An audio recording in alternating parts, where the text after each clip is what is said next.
Today is the day. We're going to look at the questions that got sent in as a thank you for sticking around and being a subscriber past the 1500 boundary. Thank you, one and all, for hanging out and supporting me. And as long as I've got something to say and people to say it too, I'm not going anywhere. Anyhow, let's get into it.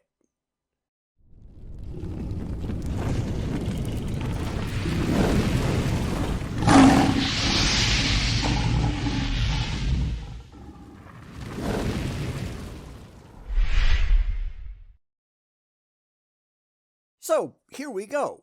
This is the answers to all the questions that I could find, and honestly, there really weren't a ton of them, so we'll just go with what we've got. If anyone has anything else, you can certainly post them down in the comments on this video, and I'll do my best to answer. There's something else that we'll get to at the very end, and I wanted to say a special thank you to everyone who has subscribed. We're almost up to 1,575 right now, and it's growing every day, so thanks for that. Anyhow, let's get into the questions. Now, these are in no real order. I didn't cherry pick which ones I was going to take first or anything like that. This is the order that I came across them in, and therefore this is the order that I'm going to answer them in. First off, April Van Ryn asks, I do have a question. You declared yourself an agnostic atheist. How do you define that? What would an atheist be, and what would a non-atheistic agnostic be? Well, yes, I am an agnostic atheist, as are the vast majority of atheists. We don't claim to know that there are no gods, as that would earn us a burden of proof to show that they just aren't there. We just don't bother with that. I also don't believe in leprechauns, but I don't say they are absolutely impossible, just that I have never seen any evidence whatsoever that would convince me that they're actually real. I am consistent across all boundaries. That's kind of the important part. Now, personally, I can't speak for anybody else, but I don't buy into the just agnostic camp. A lot of people just don't like the baggage that goes along with atheism, so they just don't want to call themselves atheists, even though that's really what they are by definition. Agnosticism and Gnosticism, those deal with knowledge. Do you know or claim to know or even think that knowledge is possible, that some claim, in this case the existence of gods, is actually true? I don't. Gods, at least any definition I've ever seen, is just too vague to even evaluate rationally, and the religious, they're just yanking crap out of their backsides and inventing their gods on the spot. You just can't do that with actual, real things. You have to have some demonstrable way, with evidence, to show that the things that you're saying about your gods are actually so, and not just a product of your own fevered mind. How do you know, and how can you demonstrate it to anyone who doesn't just believe you? These are the important questions that have to be asked. Then you get to atheism and theism, which is all about belief. Do you believe X, in this case about gods? I don't. I do not believe that there are gods. I do not believe there aren't gods, but I do not have that positive belief that any gods exist. And if you don't have that positive belief, then you are an atheist by definition. As far as I'm concerned, you really can't be one without the other. You are either agnostic or Gnostic, and you are either atheist or theist. Pick one from each category. That's what you are. You can't be one without the other, because logic doesn't really work that way, does it? I do not pretend that I know that there are no gods, because I have no rational basis for that. I also don't know that there is no Bigfoot. I also don't know that there are no ghosts. But I don't see any evidence for any of it. Therefore, I am agnostic, without claiming knowledge, but also an atheist because I do not believe. I don't really think there are a lot of arguments that can be made for other positions, perhaps with the exception of people who are Gnostic towards some gods that are demonstrably ridiculous and can't exist in reality, and not so for others. There's questions there, but I think I've gone on long enough for this one, and if you want to know more, the comments are open. Just let me know. Next question. Evangelicals Never Lie, who I hope hasn't gotten sent to YouTube jail lately, asks, do you drink? If so, moderation, I presume. And then there's some other stuff that you can read on screen. It's not really part of the question. So the answer to that is no, I don't. Not that I really have anything against drinking, so long, I guess, as it's done in moderation, since I don't think anyone likes being around a sloppy drunk, but I just don't care for it. I mean, I used to drink socially, beers, wine coolers, stuff like that, probably back in the 80s, things like that. It tends to make a lot of people that I've seen, the ones who drink heavily, it tends to turn them into assholes. And I've got no real interest in being around assholes, so I don't do it. I don't drink, and I don't really hang around people who do. I also don't do drugs. No interest. I value my brain, and breaking my brain doesn't have any appeal to me. And that's the same kind of thing I say to people who say, well, I took a whole bunch of LSD and I saw pretty lights and I saw God. No, you just busted your brain, at least temporarily. And if you keep doing it, it's going to be a little bit more permanent than that. I have no interest whatsoever in getting buzzed. I am perfectly happy with reality as it actually is. I don't need to chemically compensate for anything. I mean, the last time I had anything alcoholic was probably back in the early 2000s. I don't remember exactly. It was at a work conference in Las Vegas, and they had a mandatory mixer that everybody had to go to, and you literally could not get anything that didn't have alcohol in it. You couldn't. So I had a beer because I had to drink something. And then after that, when they were doing well, how did it all go? I reminded them that alcoholics don't have a choice. They can't drink anything like that with alcohol. And from then on, it all got changed and they don't do it that way anymore. But yeah, that was the last time I had anything alcoholic, and I really have no interest ever again. Most of the people who I see regularly getting wasted, those people, they don't strike me as being particularly happy. If you're happy, then you really have nothing to escape from. You just deal with the world that you live in. And I do that. A lot of people out there, they don't. Either they can't or they just don't want to, and that sounds like a personal problem to me. When you come out the other side, all of your problems are still going to be there. Getting drunk or high doesn't fix anything. Maybe you should just spend that time actually addressing your issues and less time hiding from them. But that's just me. What do I know? Aramod over on BitChute, because I said I was taking questions from everywhere, asked 3, which is perfectly fine by me. The first one goes, what is the best science video or videos that you would recommend for converting a theist to atheism? And then he gives his own recommendation, which I agree is a good one, and I'll even link that playlist down in the comments. To be really honest, I don't think that science videos or any videos, including my own, are going to convert a theist to anything. I'm not out there trying to convert anyone. I'm just pointing out where they're going wrong.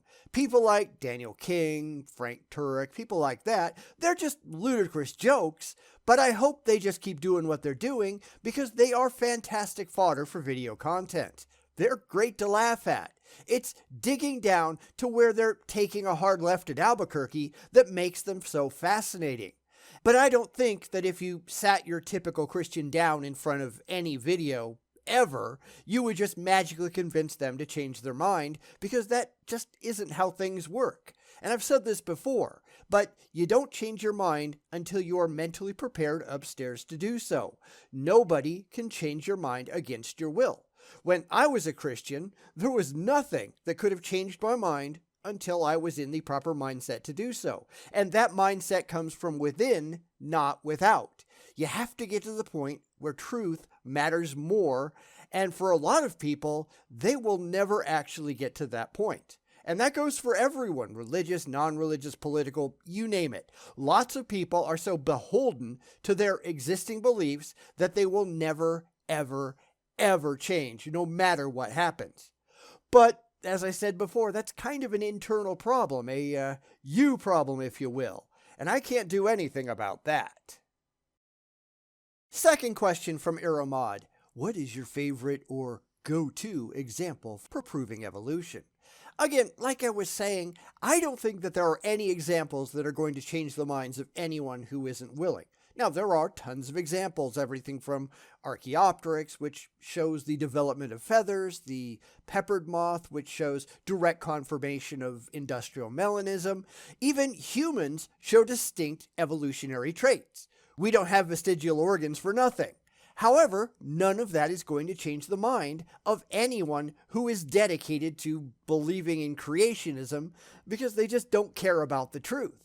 So long as they can dream up some bald rationalization for why, well, it could have been like this, they won't care because they don't want to. Rejecting unsupported beliefs is far too emotionally difficult for the terminally delusional. They just really want it to be true because for a lot of people, their entire self-image is based on the assumption that it is. And that's why a lot of these conversations are utterly pointless. It's not just because they're difficult. I mean, if you go and talk to somebody like a flat earther, they've got an explanation for anything that they just yank out of their backsides because they are so emotionally invested in maintaining their beliefs, which are almost always religious in nature. Even someone like Jeranism, who isn't an open theist, he can't come up with any actual evidence. It has always been, but it could have been like this. But that doesn't mean that's how it actually was. He has no evidence to support it actually being that way, but he doesn't want to consider the rational possibilities if his beliefs are actually wrong. He just really likes believing what he believes. Finally, for Aramod, he asks, do you have a favorite video of yours? And you know, I've never actually thought about that because it's going to be an eternally moving target. Once upon a time, I wanted to make a series of videos on religious arguments, evolution, all that, so that I wouldn't have to keep saying the same thing over and over again. I could just point to it and all my thoughts would be in a single place and people could just go there and watch it. Now, I kind of recognize how pointless all of that is because A, they're not going to do it. People are just sadly invested in their own beliefs beyond all reason. And B, I keep finding even more stupid crap that I have to address. Every time that I think I found the bottom of the barrel, because nobody can possibly be any more stupid than this, some theist says, hold my beer. I mean, there are some, like that long series of theistic arguments, the 4-part that I did as a supercut not too long ago, but more keep coming up, and they're all dumb enough to warrant new evaluation. Just trying to knock down bad theistic arguments is like trying to step on cockroaches. You're just never going to get them all. Samuel Schick asks too, first, how do you deal with Christians who claim the USA was founded on Christian values? And I mean, other than laughing at them, there's a lot you can do. Because all you have to do is point to the Treaty of Tripoli, where it says in Article 11, as the government of the United States of America is not in any sense founded on the Christian religion. I mean, how much more do you need than that? It was unanimously ratified by the United States Senate without any debate on June 7th, 1797. So, no, sorry, it wasn't, and you think the people who actually founded the nation, they'd probably know better than some pissant religious zealot today. The whole foundation of the United States was based on religious freedom. It's why there's no mention of God anywhere in the Constitution. But I just want it to be true. That doesn't mean anything. You have no evidence on your side, which is why we stress evidence around here. We don't care about your fee-fees. We care about your facts, and nowhere can they show that it was the intent or the legal reality that the United States was founded on Christianity or any other religion, period. It's just bullshit. Next, he asks, how do you deal with Christians who claim that they are oppressed or persecuted while Christians hold the majority of elected offices on all levels? And that goes right back to the aforementioned laughter. I mean, really, there comes a point when it's not even worth doing anything else. Churches are tax exempt. They're on almost every street corner, although more recently a lot of them are just going out of business, which is a good thing. The vast majority of our political representatives are openly religious. You can't get through an election cycle where politicians on both sides aren't screaming about God. How the hell is that being oppressed? Explain that one to me if you would. Now, if you mean, are Christians oppressed in other countries? Sure, but Christians oppress other religions overseas too. It's when religion makes you a dick. In 2010, Pope Benedict said that Christians were the most persecuted religious group in the contemporary world and threw out a very contested estimate from the World Christian Encyclopedia, although the vast majority of Christians noted in that they all died in the Congo Wars, and a large chunk of them came out of the Rwandan genocide, which was an ethnic cleansing that had really nothing to do with religion. Tons of combatants in the Congo were Christians who were out there trying to kill Muslims. Again, religion just makes you a dick. This is just not that impressive. It just fulfills a narrative spelled out in the Bible, and Christians have been looking for a way to feel persecuted ever since. Now, that's not to say that Christianity has never been persecuted, because obviously it has, just like every other group in the world. However, for a very large part of human history, it's been Christianity that has been doing the persecution of other groups, and that continues to this day. It's not us, it's them. They can just go fuck the hell right off. Mr. Peabody the Skeptic asks, what are your thoughts about the Israeli-Palestine current ongoing conflict? Well, I guess we're kind of there after the last question anyway. Might as well. Now, I'm not going to get overly political, as I said I wouldn't, and he said I didn't have to, but I think it's just another religious shit show. It's two sides that hate each other over their own imaginary friends. And this has been going on forever, with both sides saying, but my God gave me the land. We have no reason to think your gods are real, either of you, so you can both take a long walk off a short pier. This is just another reason why religion needs to go the hell away. Because if it wasn't for religion, none of these conflicts would exist, and it's not just Israel.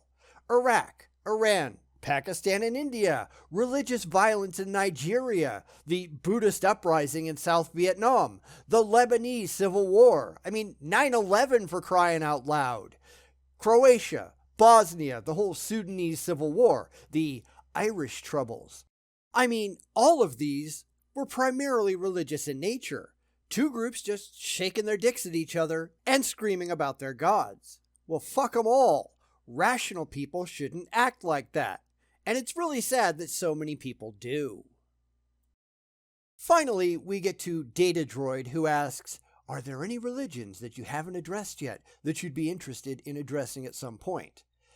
And to be honest, I'm really open to anything. I've tried to touch on other religions. I've done plenty on Islam, some Hinduism. But as most people who are watching the videos live where Christianity is prevalent, that's where I tend to primarily focus. And that's not a tacit agreement that other religions are any better, because they're not.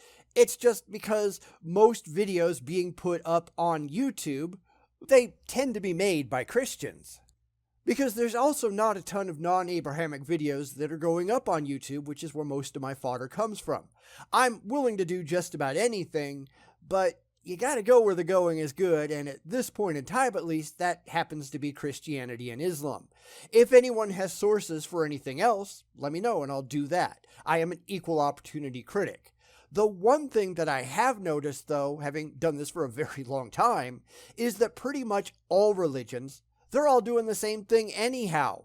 I can look at the failures of Christianity and find Hindus doing the exact same thing. It's all, look at the trees, as if that means anything. So you can apply the idiocy of William Lane Craig to a lot of Hindu apologists, which Hinduism doesn't really encourage that kind of overt apologetics in the first place, so I guess there is that.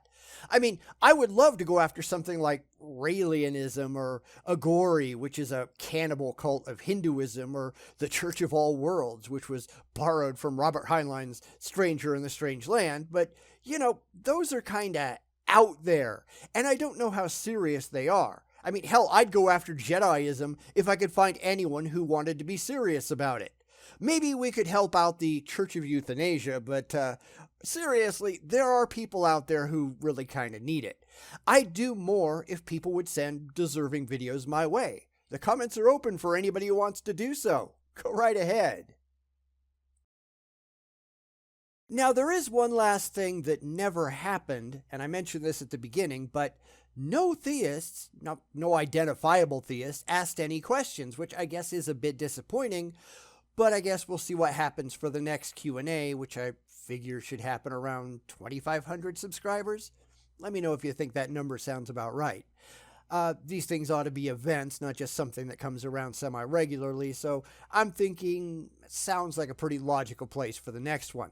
There were a couple of videos recently that kind of exploded with religious comments, and I even went through those just to see if there was anything that I could mine, something that was legitimate, not just, well, you don't like my God, and I'll talk to myself for you, because there was plenty of that. Unfortunately, there just weren't any good thoughtful questions, and that's really what I was looking for. I've also been looking through Reddit, where I've been addressing a lot of religious questions there, but they tend to be the same kind of poorly understood nonsense over and over and over again. Where are the quality questions that show that these people aren't just clutching their pearls and screaming about how they really want to believe? Because that's the problem that we tend to have.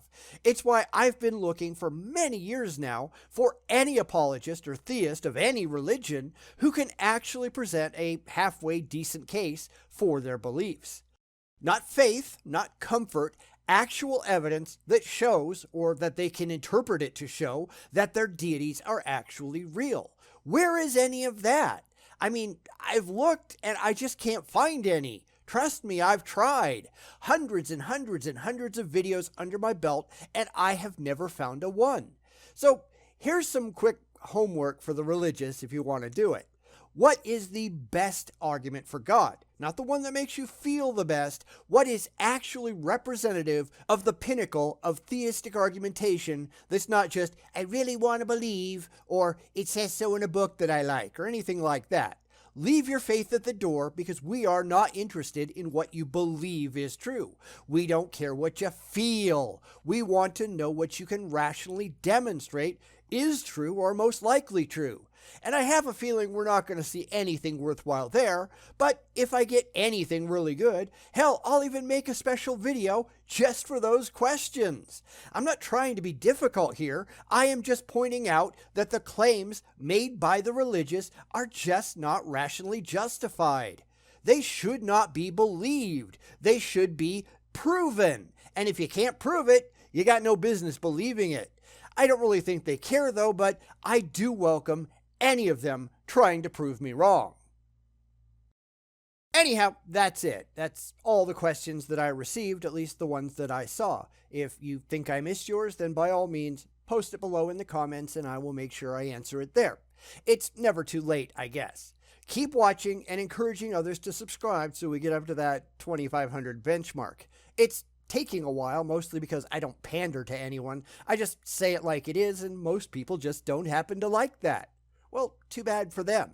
I'm not here to make a buck, although, yes, if you want to jump over to Patreon and help support the channel or buy a coffee here 3, I'm not going to complain, but I don't demand it. This is not my day job. I am self-sufficient, believe it or not.